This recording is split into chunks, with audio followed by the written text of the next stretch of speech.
ساعت با وقتی پراگ رسو 14 است و شما در پخش مستقیم برنامه اخباری آزادی رو تماشا دارید. سلام دوستان عزیز، امروز 14 می اطراف این موضوع صحبت خواهیم داشت. دیگر جوابگری جنایتی ندارد. جزا برای لایک در شبکه‌های اجتماعی را از کدکس جنایی تاجیکستان برداشتند. دونالد ترامپ با سران شورای همکاری خلیج فارس دیدار می‌کند. نشست مشترک امروز برگزار می‌شود. و ساکنان مناطق نزدیک مرزی تاجیکستان و قرقیزستان می‌خواهند گذرگاه‌های علاوه‌ای تشکیل شود تا رفت و آمدشان آسان‌تر گردد. قرقیزان می اومد من اینجا که بالاترانده زور پرودکت من میوه سبزوات زور بود. رئیس جمهوری تاجیکستان زیر قانون امضا گذاشت که از کدکس جنایی جزای بحث برانگیز برای لایک در شبکه‌های اجتماعی را از بین میبرد.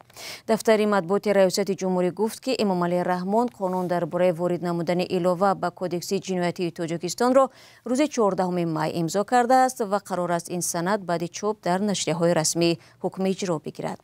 به همین ترتیب انگشت زدن به علامت پسند یا لایک زیر مطلب‌های اینترنتی که تا حال صدها نفر را به زندان برده است دیگر جوابگری جنایی نخواهد داشت. در تاجیکستان بیش از 1,500 کس برای گذاشتن لایک و نوشتن شرح در زیر ویدیو و مطلب‌هایی که به گفته مقامات افراطگرایی اسلامی و یا تروریسم را تشویق و ترغیب می‌کردند و یا درست می‌شماریدند پس پنجره رفتند. جزای مذکور سال 2018 تعیین کرده شد و بعد تنقید پرزیدنت از استفاده بیش از حد آن مجلس نمایندگان ماه اپریل آن را از کدکس جنایی برداشت. ساکنان منطقه‌های نزدیک مرزی تاجیکستان و قرقیزستان خواهان ساده کردن نظام رفت آمد یا تأسیس گذرگاه‌های علاوه‌ای هستند. آنها میگویند برای دیداربینی پیوندانشان باید تا گذرگاه صدها کیلومتر را طی کنند و مبلغ زیادی را صرف نمایند. فعلا در ولایت سوغد با ولایت بادکن 2 گذرگاه باز است و به گفته مردم پیش از بسته بودن مرزها از هر گذرگاه‌های بین سرحدی به مانع رفت آمد می‌کردند. فرزان محمدی در این باره گزارش می‌دهد. اناره رحمانووا ساکن قرقیزتبار شهر کانیبادام حالا به جمع‌آوری پیله مشغول است. فرزند و نبیره‌هایش در ولایت بادکند قرقیزستان زندگی می‌کنند. او می‌گوید بعدی باز شدن مرزها باری هم به قرقیزستان نرفته است. اناره قصد دارد هرچی زودتر موسم کار پیله را به آخر رسانده با مبلغ جمع‌آورده‌اش به دیدار فرزندانش رود. زیرا هرچند جای زیست آنها به همدیگر نزدیک است ولی تا رسیدن به گذرگاه باید راهی درازی را طی کند.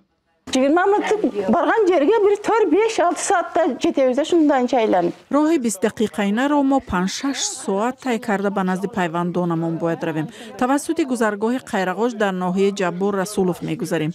من بعد کشودن مرزها نرفتم. شناسنامه خارجی را نو گرفتم.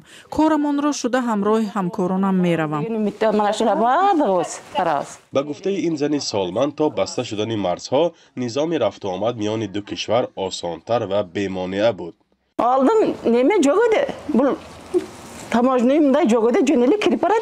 پیشتر این خیلی قاعده ها نبود. به نظارت کارمندان گمرک و گذرگاه ها رفته می آمدیم. تینج آرامانه و آزادانه می گذشتیم. در دهه سنجیدزار کانیبادام تنها اناره رحمانووا نیست که با چنین مشکل روبرو شده است. فرزندان بردیمراد تیلوبایف نیز در آن طرف مرز زندگی دارند. این مرد سالخورده میگوید که در دوام 2 ماه آخر چند مرتبه برای دیدار پیوندانش سفر کرده است، اما امیدوار است که رفت آمد باز هم آسانتر میگردد.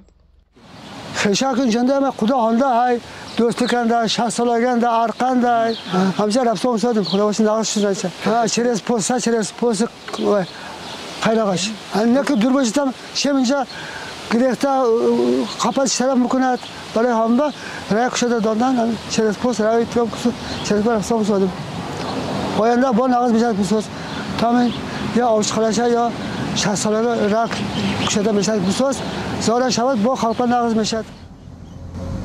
در جماعت خیستیورز نیز اکثر ساکنان نزدیک مرزی برای دیدار با دوستان و نزدیکانشان در دهه بارباردوک به جای راهی 100 متره باید راهی 100 کیلومتره را طی کنند. بنابر نزدیک بودن 2 دهه بسیاری از باشندگان اینجا رشته خویشتباری دارند و انتظارند که هرچه زودتر در این منطقه نیز گذرگاه‌های مرزی ساخته شود یا نظام رفت و آمد ساده گردد. دور بودن راه کنونی حتی به بازار و کار تاجران تأثیر منفی رسانیده است. پیش از کووید زور بود. قرغیزان می اومد من اینجا کوخینه بالاترانده زور پرودوکتا من میوه سبزوات زور بود. همه رو اومد میکرد. چنین خواستار ساکنان منطقه های نزد سرحدی در حالی است که قرقیزستان به کشیدن سیمخوار در مرزش با تاجیکستان آغاز کرده است. عین حال از 7 ناحیه نزد مرزی ولایت سوخت تنها در شهر اسفره و ناحیه جبور رسولوف گذرگاه مرزی عمل میکند. نعمت الله میرسعیدوف کارشناس مسائل مرزی میگوید با این وجود راههای نزدیک کردن شهروندان نزد مرزی دو منطقه را باید سران دولت‌ها چاره اندیشی کنند تا دوستی در منطقه رواج یابد. امروز ضرور است که کشورها همین نازکی‌ها را به نظر گیرند. یعنی اگر لازم شود منطقه‌های آزاد اقتصادی یا سازمان دهند، تأسیس دهند یا خود گذرگاه‌های علاوگی پیدا شود در نزد محل‌های اهالینشین بزرگ پیدا شود که مردم عذاب نکشند. روز 13 مارس تاجیکستان و قرقیزستان پس از بحث‌های طولانی سازش مرزی را امضا کردند. مرز تاجیکستان و قرقیزستان اطراف 1000 کیلومتر است و تا ماه مارس بسیاری از قطعه‌ها بحثی به حساب می‌رفتند.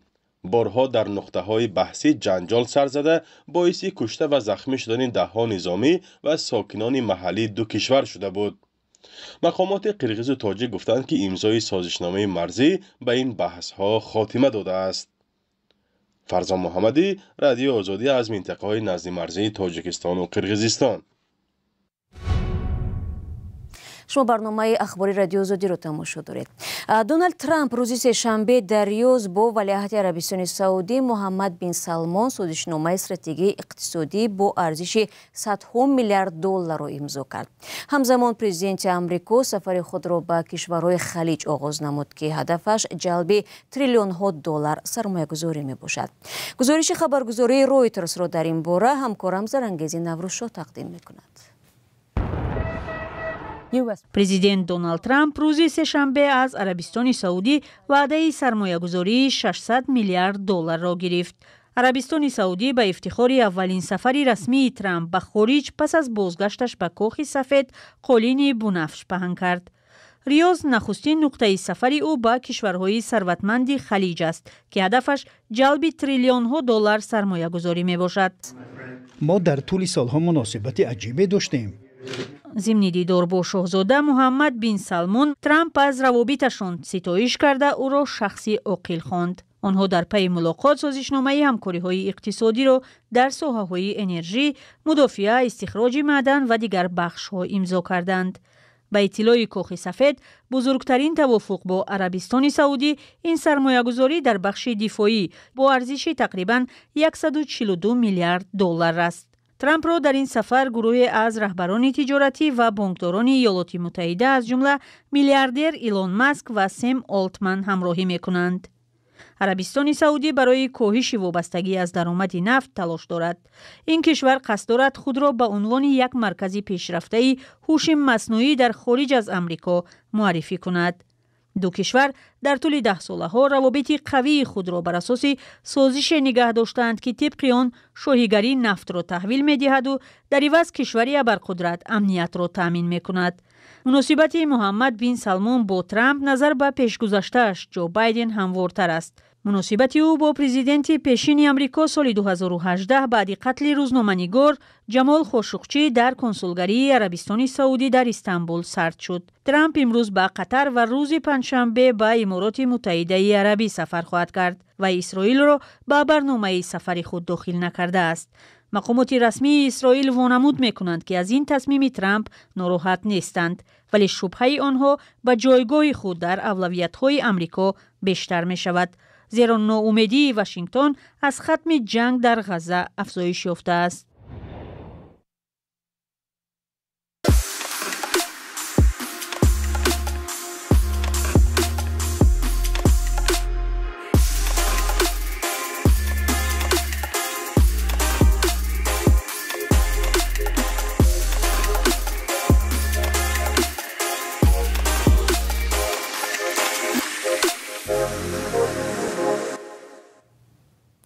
برنامه ادامه میدیم. مقامات انتظامی در ولایت سوغد 5 زن را برای مشغول شدن به تنفروشی به جوابگری مأموری کشیده است. وزارت کارهای داخلی روز 13 می در یک برنامه مخصوص تلویزیونی گفت که این 5 نفر در جریان عملیات تحت نام اخلاق دستگیر شدند. این زنان به گفته مقامات مشتریان دیسک کلوب‌های شهر خوجند بودند. زن را که به گفته مقامات انتظامی استراحت و دلخوشی ناسالم داشته‌اند برای صحبت و معاینه طبی به شعبه ملیسا بردند. در تاجیکستان برای تنفروشی از 500 تا 2000 سومانی جریمه پیش بینی شده است و در صورت تکرار این عمل فرد تا 15 روز پشت پنجره می رود. حامیان حقوق مقامات را برای این گونه عملیات که با زورآوری و بدرفتاری با تنفروشان همراه است تنقید می کنند. کمیته محو تبعیض زنان در سازمان ملل سال گذشته از بازداشت و جریمه تنفروشان اظهار نگرانی کرد و از حکومت تاجیکستان خواست به این کارش خاتمه دهد و بهترش به این زنان جایهای کاری را فراهم نماید. می رویم به جنوب تاجیکستان. گزارش نوبتی ما درباره بی‌آبی ساکنان یک ناحیه دوردست کوهستانی در ولایت ختلان نقل می کند. بیش از نصف اهالی ناحیه تیمور ملیک سالهاست از این مشکل رنج می کشند و کوشش می کنند از هر راه خود را با آب تامین کنند. رهبر ناحیه در نوبت خود اصرار می ورزد که برای برطرف کردن این کمبودی تلاش دارند. ادامه موضوع در گزارش محمود جان رحمتزاده. این چاه بتونی برای ذخیره کردن آب ساخته شده است. این گونه چاه‌ها را تقریبا همه ساکنان دهاتی دوردست ناحیه تیمور ملیک دارند. هر تابستان ناچار آب می‌خرند و آنها را پر می‌کنند. زمستان آبی باران را در این ظرف‌ها جمع و استفاده می‌کنند. یک روزda 3 بار 4 بار هر قطعه دایره آب می‌کشیم. انا مسئله آب کمتره. انا ودوزو نه خشکی می‌کشند. قشقه میکشن بعد همون 100 متر یک رس میوره یا مثلا اینجا خودش 15 تن و 800 ای. ساکنان دهاتی که به کل و دریاها نزدیکند بخار و عربه آب میکشند. از جمله ساکنان دهه نورافشان روزانه 3 یا 4 بار از رودخانه سرخاب به خانه هایشان آب میبرند. مقامات تیمور ملیک میگویند که تلاش دارند مشکلی بی‌آبی مردم را حل کنند. حالا که کاری پروژه دیگه کارشیدگی و صرف نظر اینی مدت تا 3 تا خریداری کرده آورده در آب نشوکی در موضعی که جرقل هم موضع قنطرک آب نشوکی تقسیم میکشن ما وصل کردیم نسور پوست کردیم. ناحیه تیمور ملیک در جنوب تاجیکستان از ناحیه دوردست کوهستانی است. کلو دریا کم دارد و از همین سبب 60% ساکنانش از آب آشامیدنی تنقیسی میکشیده‌اند. فقط شهرک تیمور ملیک 95% با آب آشامیدنی تامین است. رئیس ناحیه گفت که کارهای آبکشی در شهرک ادامه دارد. به قول او از پرزیدنت وعده گرفته‌اند و باور دارند که سالهای نزدیک ساکنان تیمور ملیک پورا با آب آشامیدنی تامین می شود. که این گفته اجرا می شود معلوم نیست، ولی ساکنان حالا با امید کسی نیستند و خودشان از هر راهی می توانند خانواده ها را با آب تامین می کنند. آدم قادیروف پسر رئیس جمهوری چچنستان رمضان قادیروف صاحب مکافات نوبتی شد. این دفعه به نورس 17 ساله برای 25 سالگی امان احمد گروزنی مدال سپردند. نوار جریان جشن را رمضان قادیروف در صفحه تلگرامیش نشر کرده است. آدم قادیروف دبیر شورای امنیتی چچنستان است و رهبری ریاست خدمات امنیتی پدرش را بر عهده دارد. او صاحب عنوان‌های زیاد میباشد. اکثر جایزه ها را آدم قادیروف بعد آن صاحب شد که در بازداشتگاه نیکیتا ژوراول جوانی را که کتاب قرآن را سوزانده بود لطوکوب کرد. رمضان قادیروف که برای زیر پا کردن حقوق مردم چچنستان پیوسته تنقید می شود، آن زمان رفتاری غیر قانونی پسرش را تعریف کرده بود. دوستان عزیز، 15 دقیقه که در اختیار داشتیم به پایان می رسد. سپاس که ما را همراهی کردید. اما خبرهای از این بیشتر چون همیشه می توانید در سامانه azadi.org و همگان در صفحه های اجتماعی ما پیدا کنید. فردا شما را منتظر خواهیم بود. خود را احتیاط کنید و خدا نگهدار.